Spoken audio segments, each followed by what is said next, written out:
Chief Minister Dr. Manik Saha went to Udaipur Tripuraswari temple on Sunday to perform puja and worship the goddess in thanksgiving as Rignai wept by Tiprasa and sweets or pera of Udaipur Matabari has got a GI tag. After Risa, finally Rignai wept by Tiprasa and the sweets pera of Udaipur Matabari got geographical indication tag. And Chief Minister Dr. Manik Saha is extremely happy for this, and as a result, Chief Minister Dr. Manik Saha went to Udaipur Tripuraswari temple on Sunday to perform puja and worship the idol as a thanksgiving according to the custom. Chief Minister was accompanied by Matabari constituency MLA Abhishek Devrai, Tripura Industrial Development Corporation Chairman Abdul Banik and others. পেরা যে প্রসাদ যেটা এটা একটা বিশেষ স্থান অধিকার করেছে এ নিয়ে কি বলবেন? না দেখুন, অত্যন্ত আনন্দের দিন আজকে।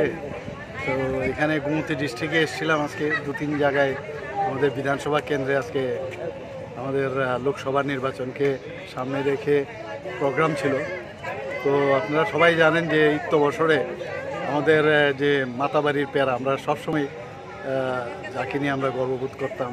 বাইরে যখন যাই তখন পেরা মাতাবাড়ির পেরা নিয়ে আমরা বাইরে যেতাম, বা এখানে যারা বাইরের থেকে আমাদের আত্মীয় স্বজন বন্ধুবান্ধবরা আসতো পেরা ওনাদেরকে দিতাম, এবং এটা একটা অদ্ভুত একটা তার একটা ফ্লেভার।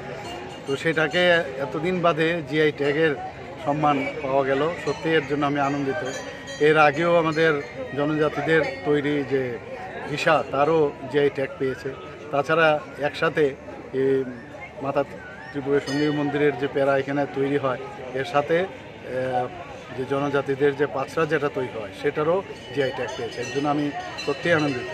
আজকে মার কাছে প্রার্থনা করলাম এইভাবেই যেন আমাদের ত্রিপুরার যে ভোকাল ফর লোকাল যে আমাদের মাননীয় প্রধানমন্ত্রীজি বলেন সেটা কিন্তু আস্তে আস্তে সমৃদ্ধির দিকে যাচ্ছে, এবং এইভাবেই ত্রিপুরা সামনের দিকে এগিয়ে যাবে। Reported by Rajiv from Udaipur, Chini Khorang.